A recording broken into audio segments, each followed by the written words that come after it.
you so much, everyone. It's so very, very nice to be here in the Sunshine State. There was a blizzard as I was leaving the Buffalo airport, and I'm very, very glad to have missed it. So, you know, I wanted to start today by saying, I'm coming at this this service from the perspective that the universe is always conspiring in our favor. And I think when you start each day with that in mind and fully caffeinated, that you're heading in the right direction.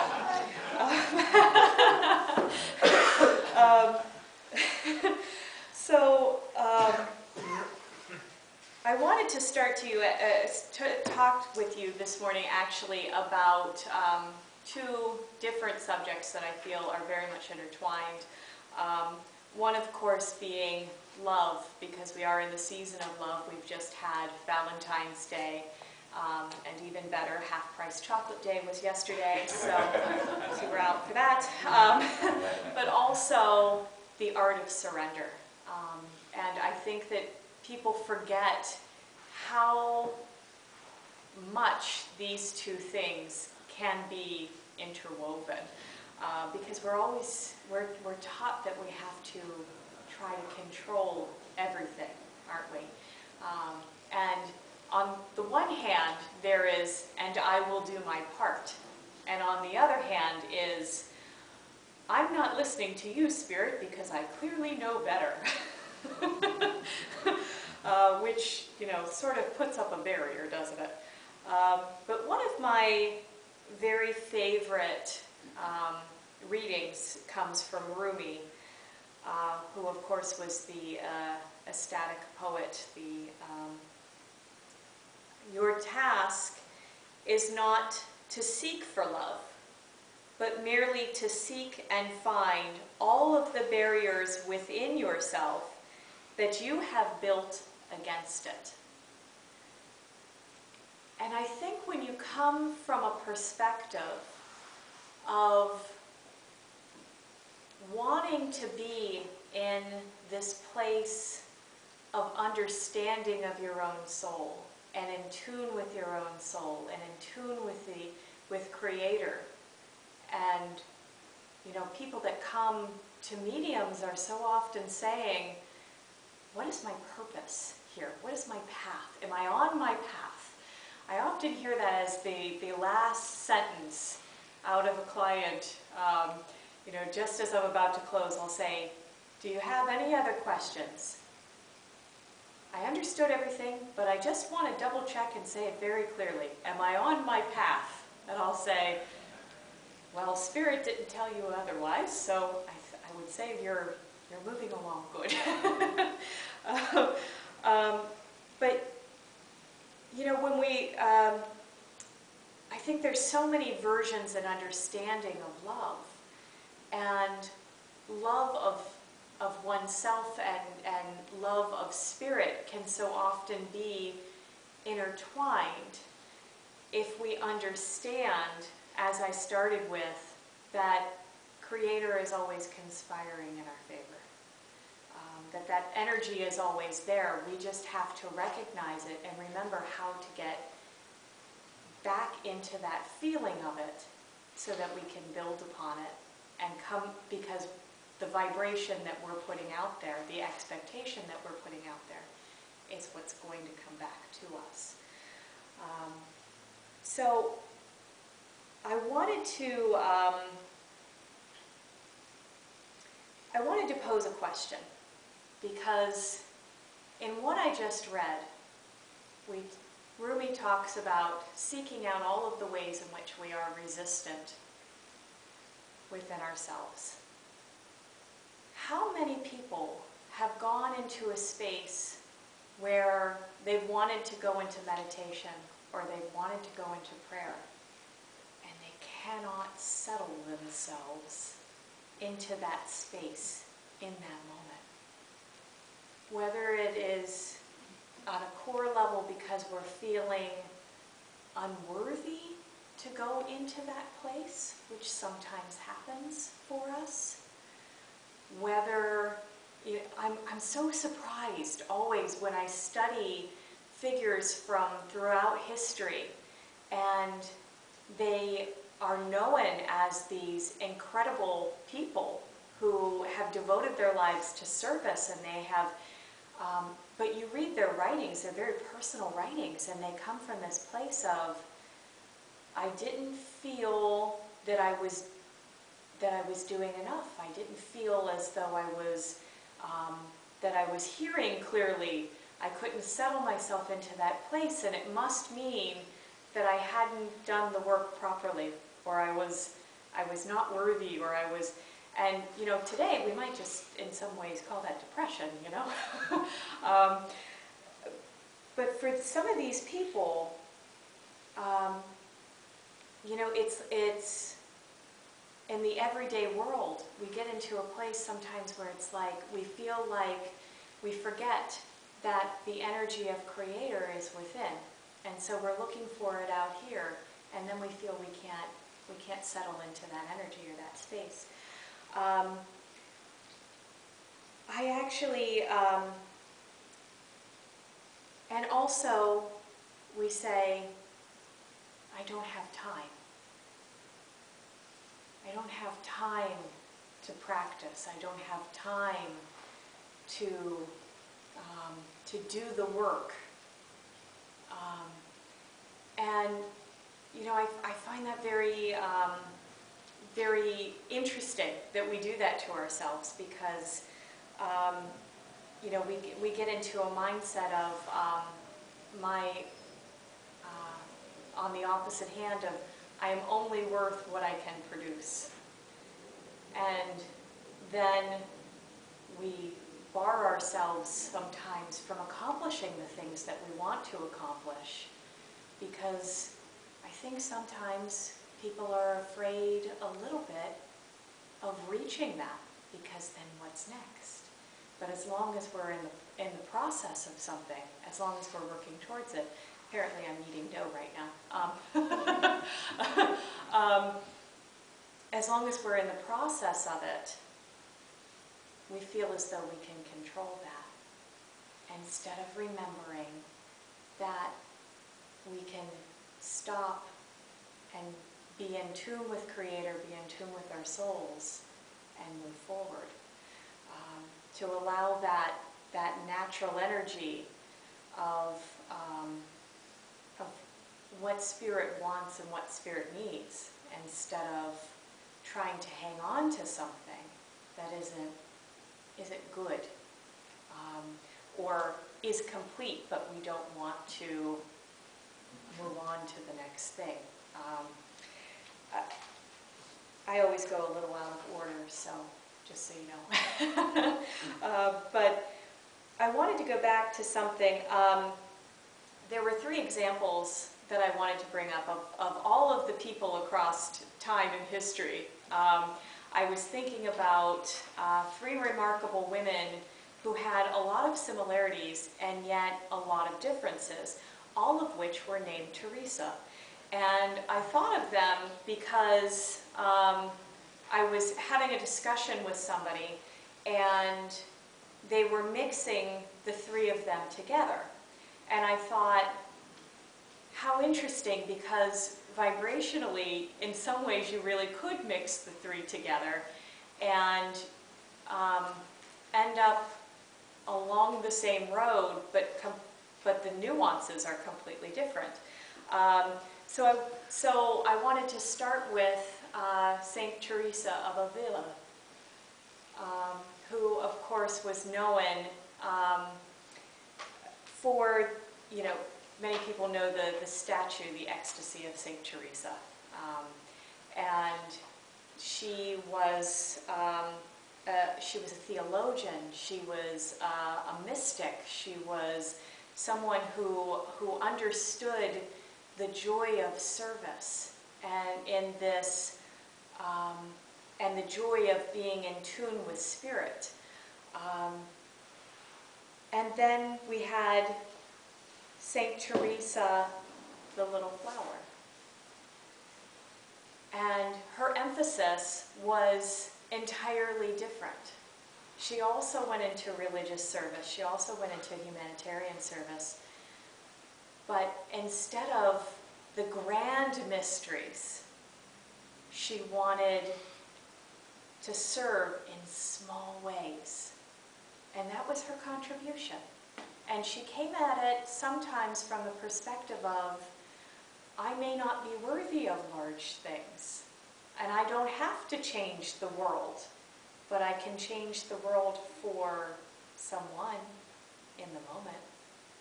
I can do these little things. She understood the brotherhood of man, didn't she? She understood that as you bless others, you're doing your work and you're doing Spirit's work, that it's expanding and it's raising the vibration for everyone and moving humanity forward. And then the soon-to-be saint, because I believe she's already been nominated, which would be known as Mother Teresa. So, you know, if we keep all naming children after saints, we're gonna keep the process rolling along through the era. So, she came at things from the perspective like Teresa the Little Flower, Saint Teresa, doing small things, but she wanted to build on that into larger things to create real cultural change, real societal change. She wanted to see that happen.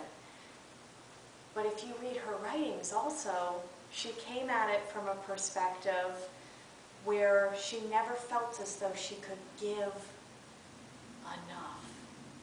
And I thought that was very interesting, you know? She understood in many, many ways the love and the joy of service.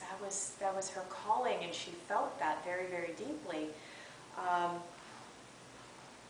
But she also questioned, am I doing enough with this? You know, what did she do with her Nobel Prize when she brought it home? She melted it down and she sold the gold. And she gave the money to her own organization to keep helping the orphans. And you know, that's it's a very good thing that thing wasn't chocolate filled. Gold foil wrap. I only had bad jokes. Sorry. But where she found her joy, where all three of them found their joy, was connecting through prayer, was connecting through service, was taking the time to honor and go within. They didn't reach a certain point within their lives and then say, okay, I'm good. I've done enough. I don't need to develop myself anymore. It was, how do I continue to devote myself? How do I continue to be the best version of myself? But how do I surrender myself consistently so that I can continue to be in tune? How can I allow Spirit to work through me and not be so attached to the outcome that I get in the way? I can't tell you how many times I get in my own way. I can't tell you how many times I think that I'm going to improve something for myself. And in reality, what I'm doing is allowing myself to learn that if I just listen to Spirit, I'm going to be in much better shape. Because every time I have a nudge and then I argue with myself without questioning, okay, where did that nudge come from? Did it come from my subconscious? Did it come from my conscious? Did it come from Spirit? Did it come from, you know, somebody else in my life that feels this is a good idea? Am I taking what other people want for me, or am I listening to what my soul knows is going to be best? And sometimes that's as silly as forgetting one's notebook on their bed in New York and flying to Florida. And sometimes it's as important as moving into a position not where one feels that they have to work and to earn and to prove, which is all fine, but knowing that Spirit would probably have you serve better over here, but you're chasing something else for the sake of ego, which everybody's done at one point or another. And it doesn't mean that we're bad people. It doesn't mean that it's an unforgivable act. It doesn't mean that we have doomed ourselves to be unhappy. And conversely, we're looking at, through service, are we wanting more for others than they want for themselves? Do we want to push them into something that we think is really good for them, that in reality, they have to, we're setting them up for something that they are not equipped for and not, I would certainly hope that nobody is going to sign me up for Carnegie Hall, because there is no amount of practice, regardless of what the joke says, that is going to make me into a beautiful concert pianist. I can probably practice for hours every day and get to a place of making progress and being good with that. But that doesn't mean that it's me changing my purpose for why I'm on the planet. All of the women that I talked about, all of the St. Teresas, understood that as they continued to work on things and they continued to help others and they continued to surrender, that in all of that there was a loving act. And I wanted to, I actually wanted to read something for you, and I would have done it a little earlier, but I enjoyed the flow, so. There is a very powerful poem that I found that is entitled "God Said No," and I think it kind of sums up what it means to do some of that inner work. I asked God to take away my habit. God said, no, it is not for me to take away, but for you to give it up. I asked God to make my handicapped child whole. God said, no, his spirit's whole, his body is only temporary. I asked God to grant me patience. God said, no. Patience is a byproduct of tribulations. It isn't granted, it's learned. I asked God to give me happiness. Happiness is up to you. I asked God to spare me pain, and God said no. Suffering draws you apart from worldly cares and brings you closer to me. I asked God to make my spirit grow, and God said no. You must grow on your own, but I will prune you to make you fruitful.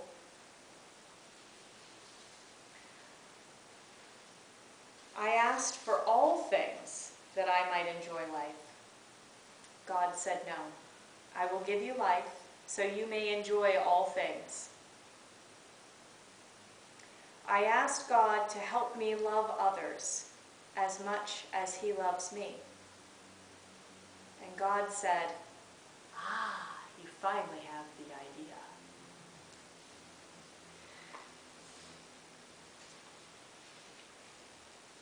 So I wanted to use that to lean into the idea that if as we study, and if as we serve, and if as we read and we grow, and we help others and we help ourselves, we remember that the nature of joy is within us, that the nature of love is within us, because this is where we came from, and this is what we're created with and through. That it gives us all of the opportunity in the world to truly, truly understand that what Spirit is doing is conspiring in our favor.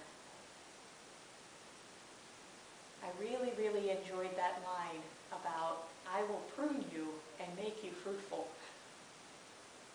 How many times have we thought to ourselves, in a moment of, "But I thought I was doing the right thing, and here I am, and I'm in this mess, and I'm stuck. And why are you doing this to me?" Well, Creator's not doing anything to you. Life is happening. Life is unfolding. And so what do? We walk through it. And we walk through it, and as the song says, we count our blessings. And we remember that if we surrender it, and if we remember that the nature of loving energy, and that, as the saying goes, in the end everything will be okay. And if it's not okay, it's not the end. Then we've remembered in part, on a soul level and on a conscious level, the true nature of who we are and where Spirit is and rests within our souls. So, on that note, I will say I am in absolute gratitude for you listening to me today. Thank you very much.